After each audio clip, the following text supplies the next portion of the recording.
us out at deximaging.com or give us a call. In Ocala, dial 352-433-4090. That's 433-4090. All right, 5 minutes after 8 o'clock, 80 degrees. Looks like temperatures will climb only to 84 today, so it's not going to get all that hot. There is a 54% chance we'll see rain today, most likely in the afternoon. Tomorrow, pretty much the same as far as the temperature, but only about a 25% chance of rain. And Friday, Saturday, and Sunday, it looks like there's really no mention. Well, 7% I think is the highest on Saturday. Otherwise, no mention of rain. Highs, let's see, all the way through Monday, it looks like in the mid-80s, and lows each night down in the mid-60s. Galen Unold is on the phone from LifeSouth Community Blood Center to remind us to donate blood so that there is a blood supply. Good morning, Galen. How you doing? Hey, good morning, Larry, Robin. How are you? Pretty good. Where are you today? I'm up in Atlanta. Oh my gosh! I'm always surprised when you end up in Atlanta. Wow. What's going on there today? Just a couple of meetings. 4 of them. So we have a 20 after today, which is disappointing because I know the next topic, the topic I have for you is probably has more substance to it than we have time for. But I just wanted to read you the headline. This is from the website MLB.com. The author is Chris Landers, and the headline says, "The Yankees' rivalry with the Rays is everything the Yankees Red Sox used to be." What do you think of that? Did we lose you? That's not even remotely true. Okay. Well, and there's a couple of reasons for that. One, nobody in Tampa cares. And I know I say that all the time. That's a big factor. So when the Yankees play in Tampa, they'll get 30,000, but 25,000 of them will be Yankees fans. And the same is true when the Red Sox play there. Other than that, their attendance is about 8,000. That's their average attendance, unless they have like a big market team like the Chicago Cubs or the Dodgers play. And as much as you hate this type of a fan, wouldn't winning make that number rise, even though you don't like fans who are the good weather fans? No. And here's why. Let's say the Rays win a World Series, right? It's possible. They won last night. It was a great win by the Rays. Let's say they win a World Series. Next year, by June, they'll still have 9,000 people there instead of 8. Okay. Here's what... So I mean, they'd have a parade, but it would be a bunch of people who couldn't name, the starting lineup a month ago. Mm-hmm. Yeah, and that's a there's no passion. It's hard to match if I've been to a lot of baseball stadiums, and there is no atmosphere, none, like the Yankees and the Red Sox. You would go to a preseason game, and the Yankees and Red Sox, it matters who wins in spring training. Nobody cares who wins when the Rays play the Yankees. But when the Yankees play the Red Sox in spring training, it matters. Okay, let me just read. They're the best two teams in the AL and have been for the last arguably 40 years. All right, so since Chris Landers is not in the room, I have to read what Chris Landers wrote. Okay. And Chris writes this: Boston and New York are baseball's big boys, but the Rays, dead last in payroll, the butt of a million jokes about their home ballpark, which you just did, have spent years scrapping for every bit of respect they can get, and they'll be damned if the fat cats from up north are going to stand in their way or look down their noses, no matter how much money or how many rings they've got. You can buy superstars, but you cannot buy swag. That's what is written in this article. No, that's all true. I agree with everything he just said. But it doesn't change the fact that it's not the Red Sox and Yankees. The Red Sox and Yankees is arguably the greatest rivalry in all of sports, anywhere in the world. There's a reason why he's comparing it to Red Sox. Correct. But the Rays aren't even the third biggest rivalry for the Yankees. Let me read something else. He says, if you'd like to know which team the Yankees fans truly can't stand, just look for the grave they love to dance on the most. Look also at what they spend the most time trying to dunk on over Twitter.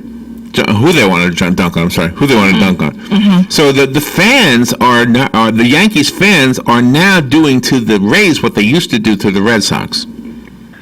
Well, of course they are. That's because that's who they're playing now. I mean, there is a little bit of right now in sports, of course. Okay. But if you asked a Yankees fan, if you said, "All right, Yankee fan, you're going to win the World Series. All right, who do you want to beat in the ALCS?" 99.9% of them are going to say, "We want to beat the Red Sox." Some will say we want to beat them in 7 and rip their heart out by coming from behind. Some of them say we want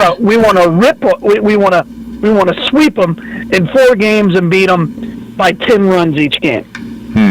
But you would be hard pressed to find somebody who'd say, "Oh yeah, let's beat the Rays." Those mighty little Rays who have really no chance to match up against the Yankees. Now it's a best of 7. Anything can happen. The way the bullpen is pitching for the Yankees, I'd be a little concerned, but Rays will win. I mean, the Yankees will win. It says here in the same article, Tampa Bay has managed to adopt everything that made the Red Sox such a perfect arch nemesis: an extremely well-earned chip on their shoulder, an insatiable drive to finally win it all and shut everybody up, a preternatural ability to be an absolute thorn in the Yankee side at half the price. It's no wonder everybody has jumped on the bandwagon. Gosh. Ah. No, everybody's jumped on the bandwagon because they're not the Yankees, right? In America, we love the underdog. We love the team that comes from nowhere. Well, that would be them. Wins. That's why we love the U.S. Olympic team, right? The hockey team. We love those guys, and we hate to see, if you're not a Yankees fan, you're rooting for the Rays. Right, so every other baseball fan is probably rooting for the Rays. Now, if you want a good baseball game, you want the Astros to win, because the Astros and the Yankees have been the best 2 teams in the American League. And then ultimately, I think for the good of baseball, I think the Dodgers playing the Yankees is just fun because you got that cross-coastal rivalry, and the Dodgers are a very, very good baseball team. But again, just because you have no payroll, and there's some things that I think won't that change, though? That the Rays are doing are fun. But, won't that change? Won't the payroll change if they win? No, because they have. And here's what drives the payroll in Major League Baseball. Number 1 is TV ratings and TV ad revenue. The Rays have the lowest TV ad revenue in Major League Baseball. Why? Because nobody cares. Nobody watches them. The number 2 is actually attendance at a game, and they have the lowest attendance of any Major League Baseball team. You put those 2 together, they cannot afford to have a bigger payroll than they do. That's a shame. Yeah. Let's see. Why? Why? We're in a capitalistic society. You get what you deserve. Okay. If you watch a Rays game on TV, that's a good point. Yeah. One, the voice of the Rays is absolutely terrible, but he's very cheap. He's terrible. He sounds like he's underwater. What's his name? I'm a play-by-play guy, and I my voice is terrible, but he's terrible. And aesthetically, when you watch the Rays on TV, it's horrible.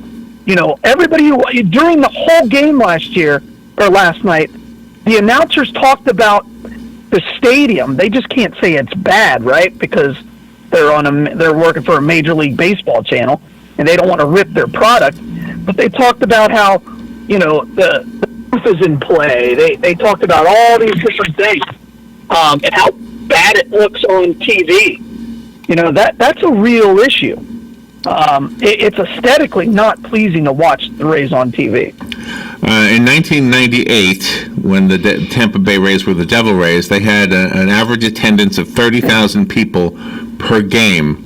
In 2019, now they have an average of 14,000. So it's half of what it was, huh? Of course. Yeah, of course. And again, you got to remember that there are certain games that sold out because the Yankees and the Red Sox were there. So that number's boosted. You know it's so that place seats 38,000, and you're getting 14 on average. So that means there's a Tuesday night game against the Kansas City Royals where there's 3,000 people there. They can't do fireworks. You know, they can't bring in bands to play like the Yankees and the Red Sox do because the acoustics in that place are absolutely terrible. I can't believe that. I mean, again, that's a point. I've been to a lot of ballparks. And it is the worst Major League Baseball stadium I've ever been to. And I'll go so far as to say it's the worst professional sports venue I've ever been to. One of my favorite. I've been to a lot of them. One of my favorite national anthems I ever heard was in Tropicana Field. It was a group of guys, a cappella did the Star Spangled Banner, and it was outstanding. And I thought that I was seeing, because you didn't come with me that day, Robin. I couldn't wait for Robin to hear these guys because I thought they were there every time. And they were not there again. I never saw them again. I don't know who they were, but they were really, really good. All right, well, the article is... I don't know if I've ever actually... Yeah, that's you would care about that. That wouldn't mean anything to me. It was really good. I love the national anthem. Well, and from a musical... Well, of course I love the national anthem, but after it's over, let's play ball. That's fine. But I'm just saying from a I don't pay $25 to see a guy sing the national anthem. From a music point of view, though, to hold harmony in 4 different layers, 4 different levels of harmony, plus of course the melody, that was pretty impressive. So, and really dead on. Yeah. I'm just perfect. I could do play-by-play of that. Awesome. Yeah, you could. All right. I'd much rather see a guy who throws a 98-mile-an-hour fastball and backs it up with a 12-6 curveball. And can mark both sides of the plate. Don't get me wrong. That's what I would rather see. I had a good time with that part of it too. It was just a fun time for me. Again, I know you love to break down the whether or not they're throwing to both sides of the plate against lefties and righties. So, have fun in Atlanta, Galen. Where's the Bloodmobile today? Hey, today we're actually at Unity Baptist Church in Anthony tonight. But today, come by and see us right there on the Boulevard, 1607 East Silver Springs Boulevard, right next to the Cascades. And please just get the Life and Donate Blood. I'll have to listen back to what you just said. I'm trying to figure out if you just insulted me. I'm not sure. Yeah, I'm not sure either. I don't know. You were talking about 4-part harmony. I don't even know what that means. Okay, gotcha. I figured I'd throw something out at you. Something I don't understand. Yeah, gotcha. Yeah, you did a good job. It was good. Yeah, I don't know what that meant. All right, Galen. And be careful up there. Thank you for what you do. And everybody, thank you, Palm Garden, and thank you, Penn Flooring. We'll be right back. Be careful, Galen. We'll talk to you tomorrow. This is WLCA Ocala.